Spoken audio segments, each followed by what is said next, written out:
Hey everybody, welcome. We're going to pause for a couple minutes to let everybody join in. I'll be right back.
All right, it looks like our attendee numbers have stabilized.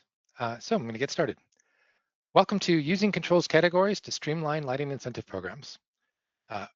My name is Jason Jeanette. I'm a technical manager here at the DLC, and I'll be talking about controls categories today. A few housekeeping things before we start. These slides and the webinar, recorded webinar will be posted on the news and events page a little later this week. And all attendees are automatically muted for today's presentation. If you have any questions, we will do a live Q&A session at the end. Please submit your questions in the question pane, and we'll go through them. We are the DLC. We're an independent nonprofit organization that provides data to decision makers on quality lighting controls and integrated building systems. The objectives for our webinar today is we're going to briefly discuss controls savings measures and how controls categories fit with them. We're going to discuss how controls categories are assigned, how they will show up on the QPL, and the next steps for efficiency programs to utilize controls categories, and then some Q&A. So a quick overview. Energy efficiency programs are generally governed by technical resource manuals, and those manuals sometimes contains controls measures or savings measures around lighting controls. These measures are broken into utilize control savings factors based on the type of control strategy that is being used. Those range from just basic occupancy sensing all the way up to luminaire level lighting controls. So that's a product with 2 sensor functions and a networked chip on board. Now, in general, for products with integral controls, one of the challenges that controls programs face is determining from an invoice what control features are actually purchased with a product. For instance, looking at these model numbers, it's kind of difficult to understand what part of that means controls and what that actually means. In some cases, model numbers can be very complicated, up to 25 or 30 characters. And what is the controls portion of this model number? It happens to be this portion here. And these are all of the different controls options that are available with this particular product. So currently, there's a gap between a manufacturer's control number or model number and the control savings factors that utilities rely on for their programs. We are here to fill that data gap with controls categories. As an overview, controls categories range from 0 to 6. They start with 0, which is a product with no integral controls on board. Category 1 is a product that is controls ready, to which a control can be added after installation without modifying the fixture or adding extra materials. So think of an area light with a twist lock receptacle on the top. Controls category 2 is a product with a non-DLC NLC listed controller on board. So that's a product with a networked controller for a system that talks to a system that is not on our list. Category 3A is a product with an integral occupancy or traffic sensor function only. 3B is a product with an integral photocell or daylight sensor function only. Category 4A is a product with an integral occupancy or traffic and daylight or photocell sensors. 4B is a product with a traffic or photocell and or a part night dim function on board. So part 9 dim function is a product that will come on when the sun goes down, and then after a certain period of time, dims down to a lower level for the later part of the night, and then back up to a higher level as morning comes. Category 5 is a product with an NLC QPL listed network controller on board. And category 6 is a product with a network controller that is on our list, plus 2 or more sensor functions integral to the product. Just to note that under version 6, in order to qualify for premium, the product must meet categories 1 through 6. So products without controls on board do not qualify for premium in version 6. So we're filling in this gap from between manufacturers' model numbers with the controls options table, which is how the format which we were collecting this information from the manufacturers. From the answers in the controls options table, we're assigning controls categories to variations of a product, and then those get connected to control savings factors with the utility. So coming back to our chart earlier, we have the savings strategies, so occupant sensing, daylight sensing, NLC system or an LLC. Those connect back to controls categories. And this will enable programs to identify projects that are eligible for measures, verify that eligibility, and then map those products and sales directly to savings measures. One question is, how are controls categories assigned?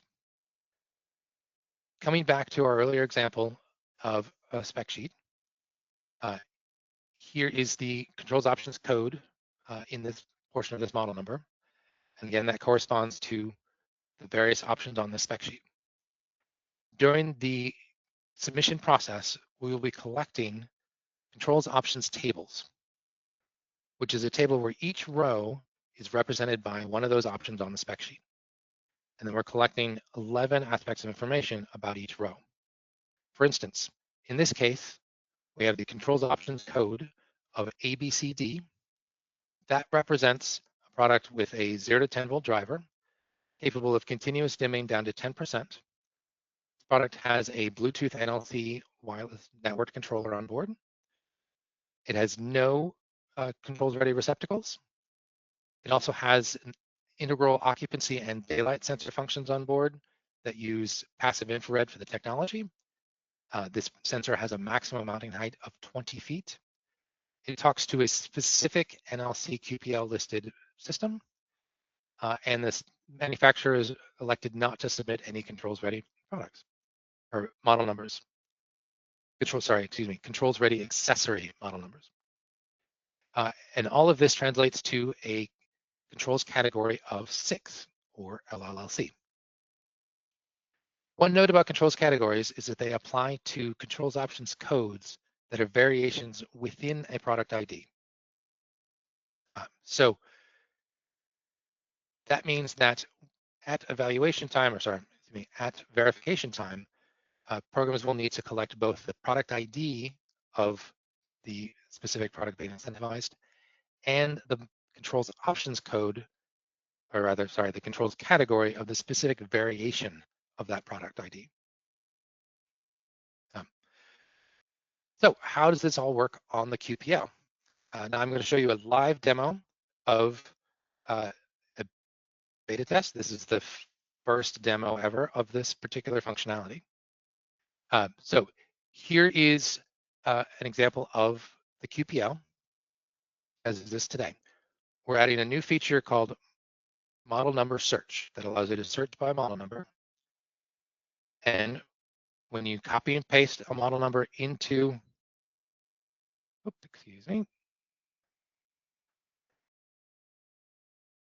the QPL, that it performs that search. That search finds the relevant portions of the model number that we are matching, and gives us a confidence metric of how confident the algorithm is that this is the correct product. In this case, it's 100%, and gives us the controls category for this specific controls options code that was included in that model number. In this case, the controls options code is PIR, and this corresponds to a category of 4A. Another example, so another model number,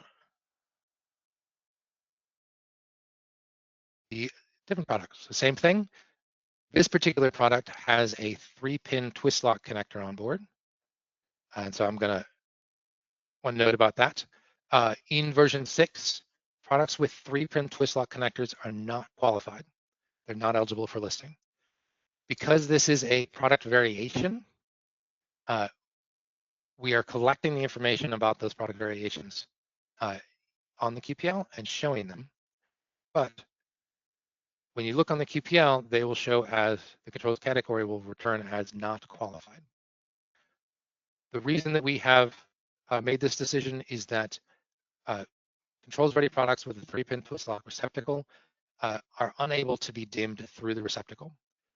So there is not a valid upgrade path for that particular product. That same product variation or a similar product variation with either a 5-pin or 7-pin receptacle does have the ability to dim through the receptacle. So even if a product comes with a 7-pin receptacle but ships with a simple 3-pin twist lock photocell, that photocell can be replaced in the future to a network solution or an alternative solution that can dim. But if that luminaire comes with a 3-pin twist lock receptacle, then that upgrade path is blocked. And dimming is important, so we are prioritizing that.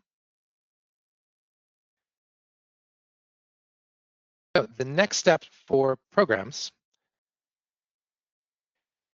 is a couple things.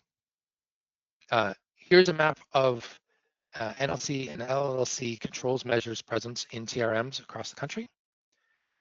Basically, any area shown in green has both measures for NLC savings measures and LLC products. You guys are great. Areas in yellow have NLC only, and then areas in blue or gray show that there is no NLC or LLC controls measure, or we couldn't find a TRM that supports those. So areas in blue or gray, we encourage you to update and add those measures to your TRMs. And we are working on some stock language to help with that.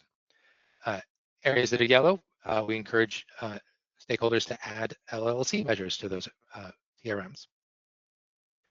In addition, we will be publishing a guidance document for using controls categories in your programs. That should come up in the next week or two. This will basically says everything that I'm saying here in this webinar in text form, as well as includes some proposed mapping of controls categories to existing control savings measures. So we went through the TRMs that we have and as a proposal mapped controls categories to those existing measures with some notes. So for instance, some notes in this case, the interior occupant sensor measure is available for switch, wall, and fixture or remote mounted sensors. Controls categories only apply to sensors that are integral to the fixture, so mounted in the fixture. So if it's mounted on the switch or wall, that is outside of the scope, and the controls category does not apply. In addition, we are working with, through the program planning working group, working with some programs to customize how they adopt controls categories. And this effort is already leading or bearing some early results in that we have come up with some proposed modified measures for next year, which will include some additional factors that the particular program where this came from was not utilizing all the possible, the control savings factors they were using were not as high as they could be. And so they are finding some additional savings potentially from this work. And this is, again, all mapped to proposed modifications to existing measures, including those controls categories in there. So we've kind of gone through this very quickly, but we've gone over some controlled savings measures, controls categories. We've talked about how controls categories are assigned, shown how they will appear on the qualified products list, and some next steps for efficiency programs. And so, does anybody have any questions?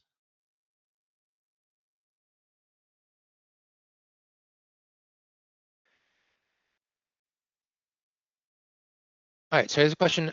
Is there a field that can guarantee a particular model number configuration is factory installed when being shipped, converts to being field installed? The short answer to that question is there's a lot of nuance there. The controls categories are designed around controls features that are purchased with the product on the same line on an invoice. Now that product that control sensor could actually install into a controls ready receptacle or some kind of receptacle on the fixture at installation, and it could ship separately. But we found that the actual big distinction that we need to make is it purchased with the luminaire, or is it purchased separately? So in this case, all of the controls categories of 2 and above are for products with sensor capabilities that are purchased with the luminaire. Downstream, whether or not they ship with the luminaire or ship separately, that's a separate thing. In this case, the converse, or the alternate to that, is what we're calling controls ready, which is a product where the controls functionality is not purchased with the luminaire. So it's purchased on a separate line on the invoice. We have a potential solution for that coming, for that situation, where we're exploring the idea of a potentially another QPL for that controls ready accessory, and a tool that would enable, for example, say uploading an invoice that contains both controls ready luminaires and controls ready accessories, and then some kind of tool that could match those products together, verify that they are compatible, and then check the quantities to make sure they're working. So the answer to this question is kind of, the immediate short answer is no, but the long answer is we found that that's not the operative question. The operative question is the control capability purchased with the luminaire or not?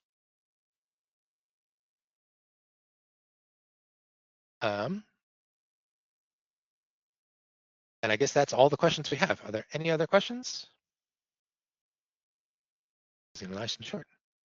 Okay, so one sec, we had one more. We had one question about website UI updates. When are they going to launch?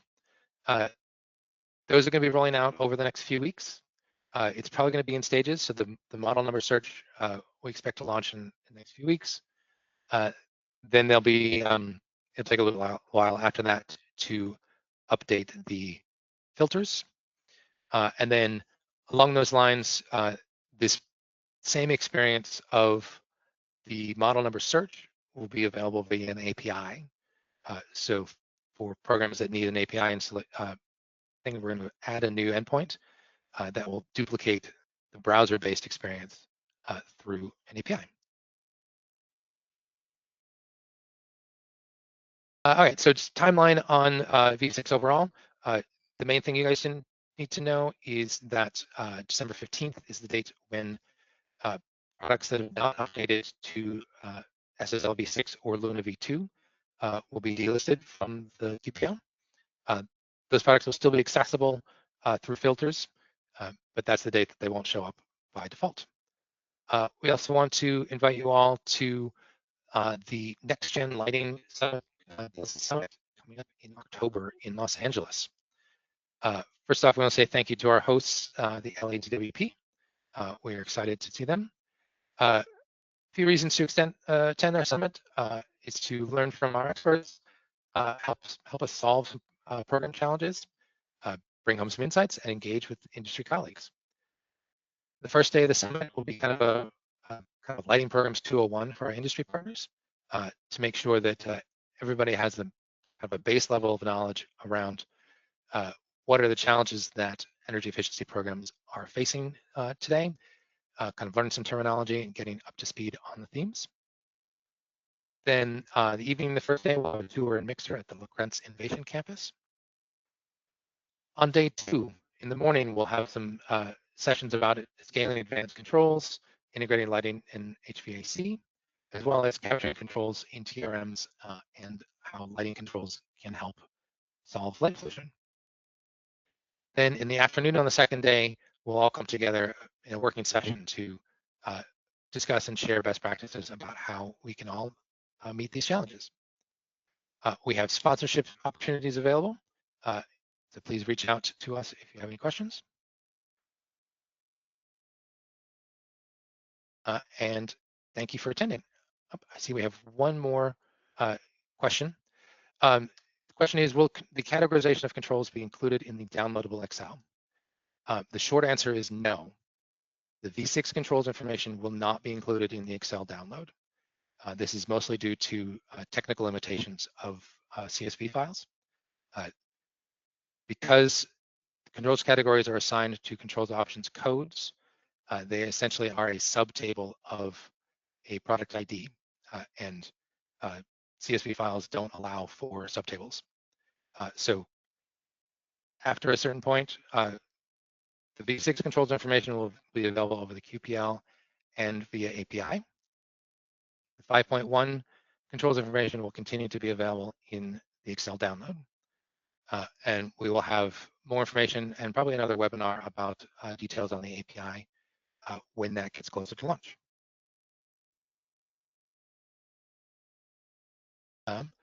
And if that's all I have, we can do short and sweet. We have a question of a rerun of another example. I think you're talking about the search. So I can have, honestly, we are still in beta testing for this. So I can't run a random example because I don't know that it will actually work. The development is taking a little bit longer than expected, but the idea here is you can copy and paste a model number into the search function and get a confident match of what it's looking for. As you scroll down, you'll see the match confidence drops based on the algorithm's connection to that particular model number. The way our search algorithm works is it searches for the whole string, whole text string, and then it chunks that text string up into small little bits and searches for them. So in this case, it searches for this whole long character string, then it searches for LS8060B or 4FT and 5W5CCT. And as it does that, it includes those in the search results. And that explains why you can paste a very specific text string in there and still get thousands of results, which can be a little bit confusing for some users. So the model search confidence match is an attempt to try and surface that complexity to the user in a way that will help them be confident that what they're looking at is what they're looking for.